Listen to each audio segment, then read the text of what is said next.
Hai Ultras Intips. Dalam video ini, kita akan menjelajahi bagaimana kebijakan tarif impor yang diterapkan oleh pemerintahan ASN baru-baru ini memengaruhi dinamika perdagangan global dan potensi kenaikan harga di Indonesia. Kebijakan ini menciptakan ketidakpastian dalam rantai pasok internasional yang dapat berdampak tidak langsung pada biaya barang impor melalui perubahan harga komoditas global. Contohnya, peningkatan tarif pada produk dari berbagai negara telah berkontribusi pada fluktuasi harga barang elektronik dan otomotif di pasar domestik. Mari kita telaah lebih mendalam aspek-aspek yang terdampak dan bagaimana masyarakat merasakannya. Apakah ada langkah untuk mengatasi tantangan ini? Salah satu contohnya adalah barang elektronik yang selalu menjadi primadona di pasar Indonesia. Potensi kenaikan harga barang elektronik dapat memengaruhi kehidupan sehari-hari banyak orang yang harus menyesuaikan anggaran mereka. Seiring dengan perubahan harga yang mungkin terjadi, penting bagi masyarakat untuk memahami cara menyesuaikan diri. Upaya untuk mencari alternatif lokal, mendukung produk dalam negeri, dan beradaptasi menjadi hal krusial dalam menghadapi kondisi ini.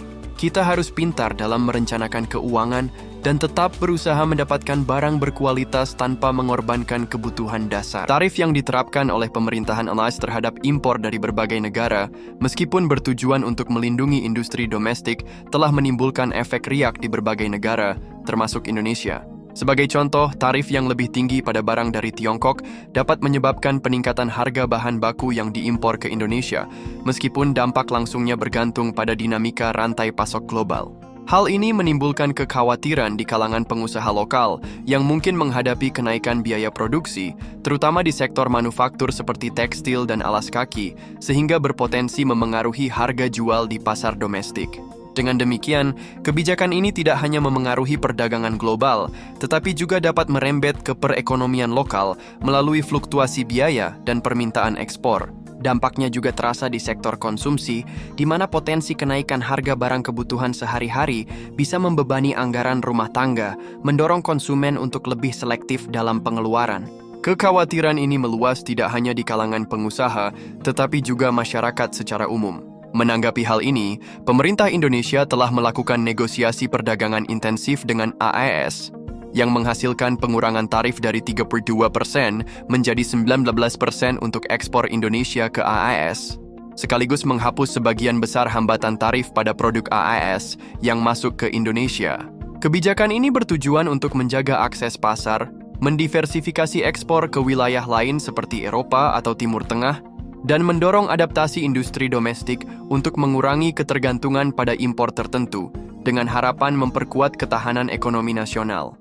Dalam situasi yang menantang ini, para pelaku usaha di Indonesia dihadapkan pada sebuah dilema. Mereka dihadapkan pada pilihan untuk mempertahankan harga barang yang ada.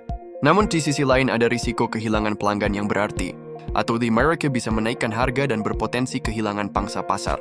Ketidakpastian ini menjadi lebih rumit, terutama bagi usaha kecil. Mereka sangat bergantung pada bahan baku impor dari Tiongkok. Dalam menghadapi tantangan ini, mereka harus menemukan cara untuk beradaptasi. Hal ini dilakukan agar tetap bertahan di pasar yang kompetitif dan penuh risiko. Dengan strategi yang tepat, pelaku usaha memiliki kesempatan untuk beralih ke produksi lokal. Mereka bisa berinovasi dalam produk yang ditawarkan, bahkan mencari mitra baru di wilayah lain. Ini semua bertujuan untuk mengurangi dampak tarif yang mengganggu. Ketika pelaku usaha mulai mencari solusi, mereka menemukan sesuatu yang menarik. Sebagian dari mereka menyadari bahwa kolaborasi antar perusahaan lokal bisa menjadi jawabannya. Dengan saling mendukung, mereka mampu berbagi sumber daya dan informasi vital. Ini akan memperkuat posisi mereka di pasar yang kian ketat. Pada akhirnya, tantangan ini bisa melahirkan peluang baru. Ini juga dapat memperkuat ketahanan ekonomi lokal di tengah gejolak global yang ada. Jadi kolaborasi menjadi kunci untuk bertahan dan berkembang dalam iklim bisnis yang tak menentu. Kenaikan harga yang terjadi ini telah mengguncang tidak hanya konsumen, tetapi juga pelaku usaha kecil. Mereka tengah berjuang untuk tetap. Dalam situasi sulit ini, banyak dari mereka terpaksa menyesuaikan diri. Beberapa memilih untuk menurunkan kualitas produk, sementara yang lain mengubah strategi penjualan mereka. Di sisi lain, para pelanggan menjadi lebih cermat, mencari nilai terbaik dari setiap rupiah yang mereka belanja. Meski begitu, beberapa usaha kecil tidak menyerah tanpa perlawanan. Mereka berinovasi untuk tetap bertahan. Beberapa dari mereka meluncurkan paket promosi menarik sebagai respons terhadap penurunan daya beli. Namun banyak pelaku usaha kecil yang tidak mau menyerah. Mereka berupaya menemukan peluang dalam setiap kesulitan dan meningkatkan pelayanan pelanggan. Dengan persaingan yang semakin ketat, tantangan terus meningkat. Di tengah situasi ini, pelaku usaha kecil dituntut untuk tetap adaptif dan kreatif.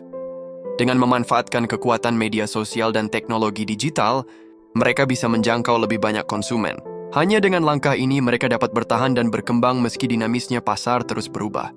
Kenaikan harga ini menghadirkan dampak domino yang meluas. Para pelaku UMKM yang berjuang untuk bertahan kini terjebak dalam dilema sulit. Mereka harus berjuang mencari alternatif lokal, meski seringkali tidak memenuhi standar yang diperlukan. Sambil mempertahankan harga yang kompetitif, keputusan ini menjadi penentu kelangsungan bisnis mereka. Selain itu, akan sangat memengaruhi ekonomi dan lapangan kerja di daerah mereka. Tanpa dukungan yang cukup, banyak UMKM terpaksa beralih ke produk lebih murah. Sayangnya, langkah ini bisa merusak reputasi yang telah mereka bangun. Dalam menghadapi tantangan yang semakin berat, kolaborasi dan inovasi menjadi sangat penting. Jika UMKM mampu bersatu, saling mendukung, dan berbagi sumber daya, peluang untuk bertahan terbuka lebar. Meskipun dalam kondisi sulit, mereka juga bisa berkembang. Ini adalah momen yang sangat menentukan bagi perekonomian kita. Di Indonesia, pemerintah mengajak masyarakat untuk lebih aktif memilih produk lokal. Ini bukan hanya untuk membantu ekonomi domestik, tetapi juga untuk mendorong kreativitas dan inovasi para pelaku usaha. Di tengah ini, kampanye kesadaran akan pentingnya mendukung UMKM semakin digalakkan di berbagai platform, menjadikan produk lokal sebagai pilihan utama.